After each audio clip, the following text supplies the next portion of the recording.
Noise cancelling on.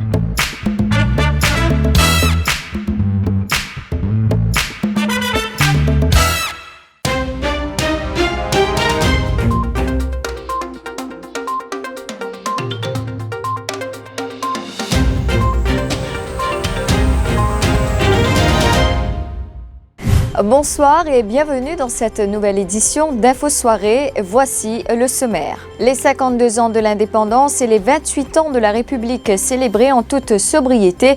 La cérémonie de levée du drapeau a eu lieu à la State House à Réduit sous la pluie. Moka et Montagne des Signaux ont enregistré le plus fort taux de pluviométrie de 4 heures ce matin à 16 heures, soit 57 mm de pluie. Le mauvais temps persistera ce soir. Un mot qui est revenu dans tous les discours en ce 12 mars, le Covid-19. Entre-temps, la population suspendue à une éventuelle annonce d'un premier cas. Situation économique difficile, mauvais temps, le Premier ministre Pravin Jugnauth évoque les raisons pour l'annulation des festivités du 12 mars dans son message à la nation. Dans le reste de l'actualité, 207 doses de drogue synthétique et 8500 roupies saisies hier soir à batterie cassée. Un maçon de 25 ans arrêté et traduit devant la justice. Les funérailles de Giovanni Bru ont eu lieu ce jeudi. Le culturiste est décédé à son domicile à l'âge de 33 ans hier. Et puis, Zulu et le collectif Ecclesia vous donnent rendez-vous le 24 mars prochain pour leur spectacle baptisé Métis. C'est sous une pluie battante que s'est déroulée la cérémonie protocolaire marquant les 52 ans de l'indépendance à la State House en ce 12 mars. Une cérémonie dans la sobriété, sans fanfare, qui a eu lieu en présence de plusieurs personnalités. Fait marquant cette année, cette cérémonie de levée du drapeau a été de courte durée. Reportage Terence Nil. Pluie, orages et éclairs ont dominé les célébrations marquant les 52 ans de l'indépendance et les 28 ans de la République. Les habituels coups de canon et les feux d'artifice ont été remplacés par les coups de tonnerre, ce qui était plutôt plaisant, affirme le ministre des Affaires étrangères, Nando Boda. On a eu les coups de canon naturels, les orages, donc c'était déjà extraordinaire.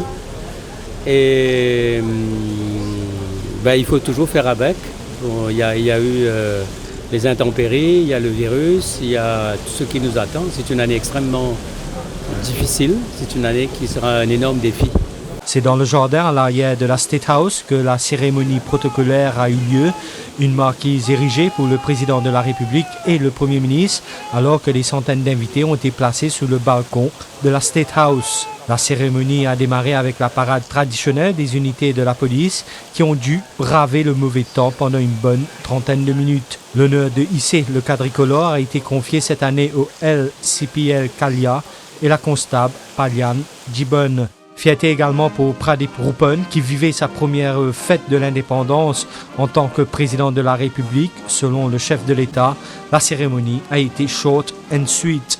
Pour moi, c'est mon premier célébration de l'indépendance et de la République en tant que président fraîchement nommé.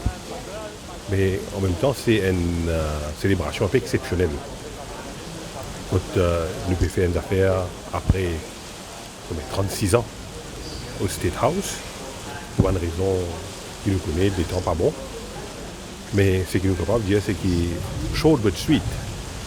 C'est un mouvement très émouvant. Et surtout, nous faisons un hommage à tous ces policiers et policières qui nous bravent le mauvais temps et qui, vraiment, c'est avec beaucoup de discipline et de façon très digne qu'ils donnent dans le parade. Et mon collègue mérite nos félicitations. À cause du coronavirus et des grosses pluies, cette cérémonie marquant le 52e anniversaire de l'indépendance restera à jamais gravée dans l'histoire du pays. Les régions les plus arrosées de 4 heures du matin à 16 heures aujourd'hui sont Moka et Montagne des Signaux avec 57 mm de pluie enregistrés, alors qu'à Rosebel, 56 mm de pluie ont été récoltés, alors que 55 mm de pluie ont été enregistrés à Queen Victoria. Un avis de forte pluie était en vigueur durant la journée de ce jeudi. Toutefois, pluies et orages persisteront sur l'ensemble de l'île ce soir. Si une accalmie est attendue dans la matinée demain, c'est surtout dans l'après-midi que le temps risque de se détériorer, selon la station météo de Vacois, principalement à l'est, au sud et sur le plateau central. Revenons sur le message du chef du gouvernement. Une situation économique difficile, mais également le mauvais temps. Ce sont là les raisons qui ont poussé les autorités à annuler les festivités dans le cadre de la fête nationale. C'est ce qu'a affirmé Pravin Jugnauth lors de son message à la nation ce 12 mars. Un extrait de son message. En tant qu'un gouvernement responsable, nous pouvons déjà prendre une disposition pour diminuer les dépenses.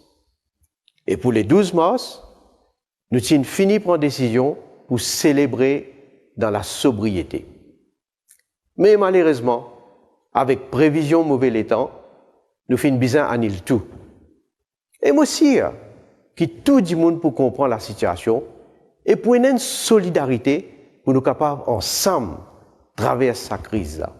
En ce 12 mars, il y a eu la pluie qui a joué les troubles fêtes, mais un mot est revenu dans tous les discours, le coronavirus. Si dans la population, il y a comme une attente pour l'annonce du premier cas et la rumeur persistante d'un cas, le Premier ministre l'a redit dans son message à la nation, il n'y a pas de cas à Maurice. Cependant, la phrase du président de la République à l'effet qu'il faudra apprendre à vivre avec le Covid-19 a relancé les spéculations. Navin Ramgoolam aussi y a apporté son grain de sel. Jean-Luc Émile. Nous sommes capables de commencer à apprendre à vivre avec lui. Combien de temps ça pour avec nous, au niveau mondial. Et nous ne pouvons pas paniquer, nous sommes capables de faire face à cette nouvelle situation-là. Apprendre à vivre avec le coronavirus, c'est l'appel du chef de l'État. Si en effet la face du monde a changé depuis décembre, en revanche à Maurice, certains ont du mal à décoder les messages. Et se demandent s'il n'y a pas de cas, alors pourquoi autant de précautions? Des sociétés du privé, semble-t-il, ont déjà activé leur protocole. Le coronavirus, ça m'a pensé une finir rentrer de Maurice, mais c'est mal l'autorité pour que dévoiler, parce que plusieurs pays, plusieurs bateaux peuvent rentrer, mais là, nous avons doute. De mon pensée, il n'y a pas besoin jusqu'à l'arrivée de Maurice, mais nous devons prendre nos précautions. Moi, jusqu'à 80%, nous finissons bien le coronavirus, mais l'autorité, bien qu'on se sente, il arrive une appel. La réponse du chef du gouvernement ne s'est pas fait attendre. Sa priorité, protéger la population. Avec bonne disposition que le ministère de la Santé prend, nous finissons réussi jusqu'à présent en empêcher ce virus-là rentrer dans nos territoires. Mais il ne faut pas oublier que nous sommes un pays qui est bien vulnérable et à risque. L'opposition travailliste maintient la pression. Pour elle, il est impensable qu'aucun cas de coronavirus n'a été recensé jusqu'ici à Maurice. Qui dit pourquoi je qui peine à coronavirus? Qui ça dit pourquoi je là dans Maurice? Donc d'après moi, le docteur Gossien a raison. Pas connaître pas je peux faire test, si pas je t'en quitte. Clairement, pour une population presque, enfin là-haut 1,2 million, vous connaissez combien de masse? Pas même bien amené. Mais clairement, il va pas connaître que je peux faire. Pendant ce temps, le coronavirus entame sa 11e semaine. La planète n'est plus ce village global des continents coupés, le monde qui ralentit et les effets atteignent nos côtes.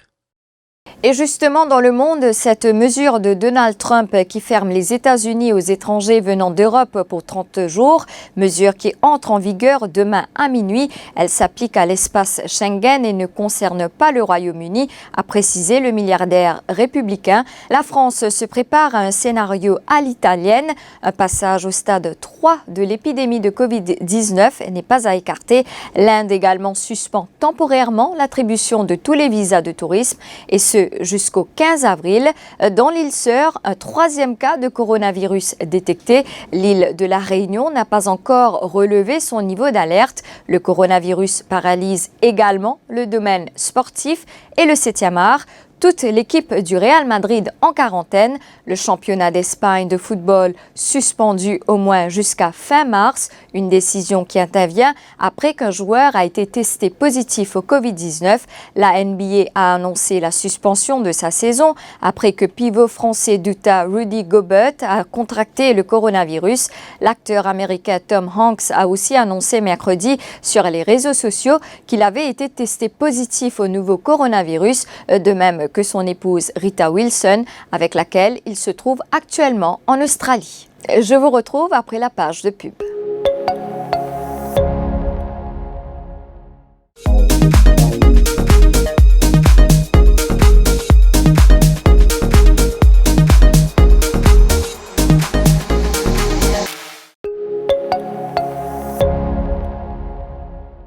Les funérailles de Giovanni Bru ont eu lieu cet après-midi à Rochebois. Le culturiste âgé de 33 ans est décédé à son domicile hier dans la matinée. Originaire de Rochebois, Giovanni Bru avait décroché le titre de Mr. Mauritius en 2007 et cette même année, il avait remporté le titre de champion du monde junior de bodybuilding en Grèce.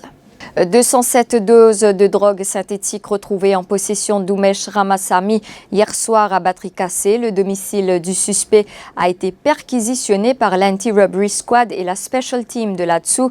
Une somme de 8 500 roupies a également été saisie. La police soupçonne que l'argent provient de la vente de drogue. Tout un attirail utilisé pour la préparation et la mise en vente de la drogue a été saisi au domicile du suspect. Il a été inculpé pour trafic de drogue devant la Bail and Remand Court, une opération supervisée par l'assistant surintendant de police Kailash de Seuil. Parlons culture à présent. Zoulou et le collectif Éclosia présenteront un spectacle baptisé Métis, alliant chansons et textes d'auteurs mauriciens. L'artiste revisitera son propre répertoire et vous fera voyager à travers les variétés internationales. 2 heures de détente et de découverte musicale. Un rendez-vous à ne surtout pas rater au Codan Arts Center le 24 mars prochain de 19h30 à 21h30. C'est la fin de ce journal. Merci de l'avoir suivi. L'info en continu sur le www.defimedia.info.